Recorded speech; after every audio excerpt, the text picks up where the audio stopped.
everyone, and welcome back. You're watching the Kaiser Report, coming to you today from Hilton Head, Carolina. We're out here on the island, taking a walk around today and having a good look at things. It was a beautiful sunrise this morning, and you can take a look at the sunrise.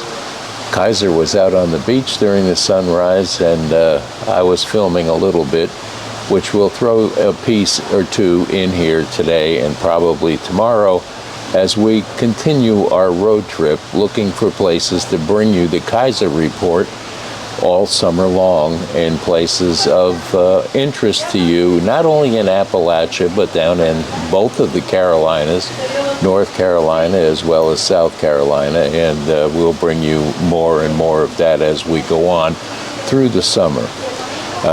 Today we have some stuff in the news that is probably not fun to talk about, but number one, I believe, is we're going to talk about Elon Musk and what he is going through right now in trying to save our country money as we go along, and being thwarted at every turn of events by the Democratic Party, number one. And people who do not understand Elon Musk or the genius of Elon Musk, and the Ukraine hit on his X site, which was Twitter for those of you that don't remember that, was a little bit disturbing to me. Here we are with a place that is trying to bring peace about this war that's going on, and yet Elon is a big part of that, and they would attack him. I don't believe that Zelensky has any interest at all in ending this war, and the proof of that today is they sent a drone into Moscow to hit a building where several people were killed as a result of it, with no intention of giving up and having a free election in that country, in my estimation. He supposedly is involved right now in the Arab Emirates with regard to a peace-seeking agreement, which I don't believe that he's really serious about it, or he would have done it when he was in Washington making a fool of himself. And then next, we look at what's going on with this Hakeem Jeffries, who is the slated new leader of the Democratic Party. This is a vicious person with a personality that is not conducive into finding out where the waste and money went. He just wants to tell you what's wrong with this administration that is trying to get a hold of our budget and balance it, and this is what we end up with. And then two is the overall bitterness and the singing of the Democratic Party in protest for what Elon Musk is trying to bring about, which is where did the money go, why did it go where it went, and how can we stop the bleeding of cash with a deficit that is borderline insane right now. And we have an administration now that wants to get a hold of this and probably fix this as we go, and yet the stumbling block is the Democratic Party, who is devoid of any plan to do anything for Americans except bring in people through a porous border that they can pay to vote, and that's what it's uncovering, and this is what they do not want you to know, and they are aided and abetted by mainstream media as they go along with this.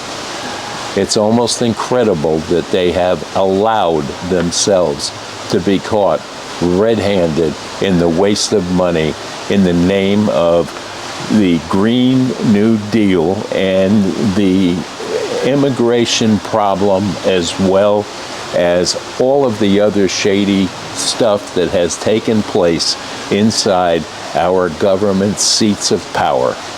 And now the uncovering is happening, and they're running scared and running from the truth, and aided and abetted by mainstream media and legacy media and lamestream media, as always, is taking the part of the Democrats, because therein lies the money that they make and garner as a result of your tax dollars being misappropriated. And now it's found out, now it's brought to the front, and they don't want you seeing this.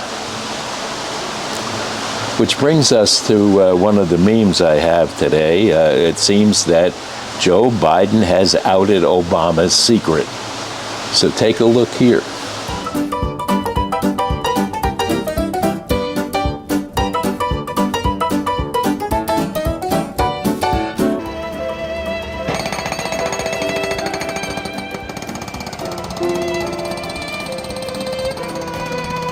Nobody's gonna believe me, because I can admit from the video it does look purposeful, but I know my intentions and I would never hit somebody on purpose.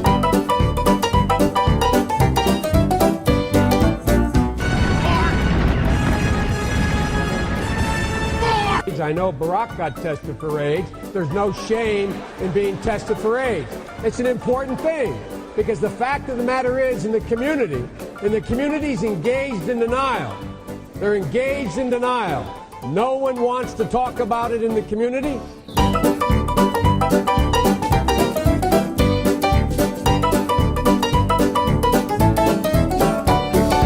How long, going along the border? 4 hours. And how different was this trip versus past trips? Well, we did not see a single migrant or asylum seeker. And typically, when we go to the U.S.-Mexico border, we at least see one group of people who are trying to cross into the U.S. illegally.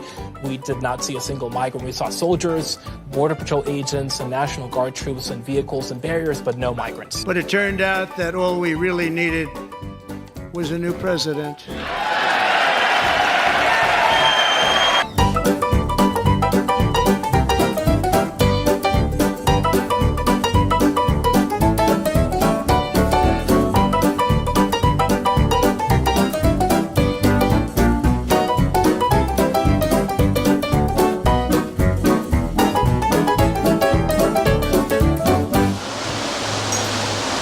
Well, that's interesting, and I know it's a conspiracy theory, and I know that it's been touted by several people on this type of media programs about that, but I'm not saying it's true by any stretch of the means, but it's interesting at best that these words were said by Joe Biden. But that brings us to a whole plethora of things we could talk about with regard to Joe Biden's, or Joe Biden.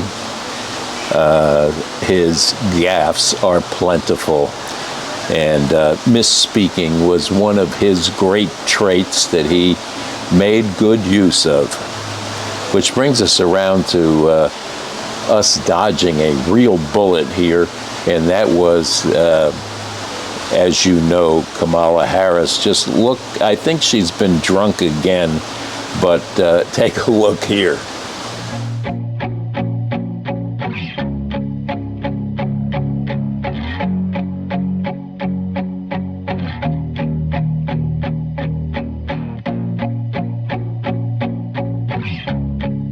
So we did DoorDash because I wanted Doritos.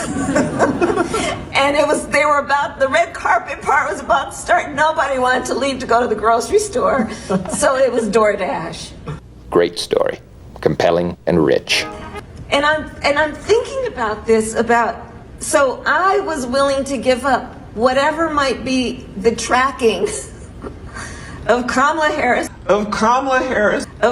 Harris's particular fondness for nacho cheese Doritos for the sake of getting a big bag of Doritos as I watched the Oscars. Dodged a bullet there, huh? She is a real piece of work, and boy did we dodge a bullet there. No, it wasn't a bullet. It was a massive missile that we dodged. And that brings us to what's going on at Columbia University.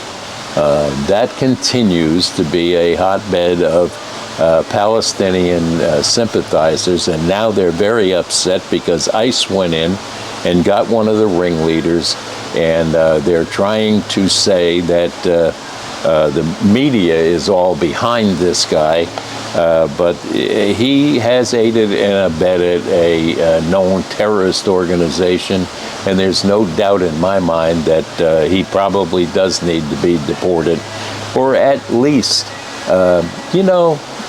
you have to wonder about these university protesters talking about going on and on about the Palestinians. These people have no idea, especially the gays for Palestine. I believe that they're looking to repopulate the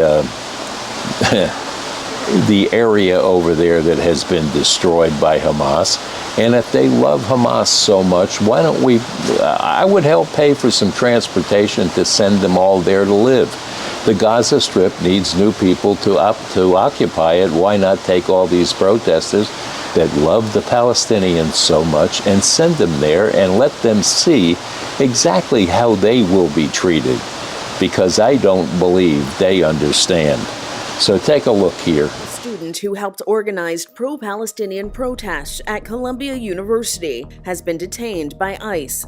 In the spring of 2024, protests and encampments in support of the people of Palestine popped up on university campuses. At Columbia University in New York City, Mahmoud Khalil was one of the graduate student organizers. This is a movement, an anti-war movement. We have sparked similar Gaza solidarity encampments across the nation and even across the globe. Syrian-born Khalil is married to a U.S. citizen who is 8 months pregnant. He has worked for the UK government's Foreign Commonwealth and Development Office, as well as the United Nations in New York. Immigration and Customs Enforcement agents arrested Khalil at his university-owned apartment on Saturday night, according to his lawyer, Amy Greer. Greer says ICE told her that they had orders to revoke his student visa, but Khalil is a permanent resident of the United States with a green card. The Department of Homeland Security website shows that he is being held in an immigration detention facility in Louisiana. The Department of Homeland Security said in a statement, in part, it believes Khalil, quote, led activities aligned to Hamas, a designated terrorist organization. Khalil's attorney wrote, quote, we will vigorously be pursuing Mahmoud's rights in court, and we will continue our efforts to right this terrible and inexcusable and calculated wrong committed against him. Immigration attorney Naresh Gay, who is not representing Mahmoud Khalil, told WCBS he believes Khalil's arrest is a violation of due process. If he's a green card holder, slam dunk, there is no way to arrest him. If he has not been charged with a crime, or if he's, if there's something more than that, really, there's no way, number one. Because you're dealing with a legal resident alien, which means you're dealing with a green card holder who has a lot of rights in our country. Secretary of State Marco Rubio wrote on X, quote, we will be revoking the visas and/or green cards of Hamas supporters in America so they can be deported. Peaceful protests are protected by the U.S. Constitution's First Amendment. No evidence has been presented linking Khalil with any terrorist organizations. Once again, they know not what they protest, but they are being paid to do it, in my estimation. And that'll bring us to the end of this Tuesday broadcast of the Kaiser Report. Kaiser's right here with me right now, and we are traveling this week. We're going to hit different cities to take a look at where we may want to do a major broadcast and some interviews in and around the areas that we're visiting this week. So stay with us, and our studio is down for some repairs, as we said yesterday, but we will be back in earnest next Monday from the studio one more time, and we'll do a recap on some of the things we visited here in South Carolina and through Georgia, and on our way back up to Tennessee, which we'll be on the move almost every day now. So We're checking it out for you, and as always, we love you and ask that you stay safe, stay strong, and stay tuned to the Kaiser Report, please, for some more commentary and a look around the southern section of the United States called the Carolinas, Georgia, and Tennessee and the Appalachians. So God bless. Bye-bye now.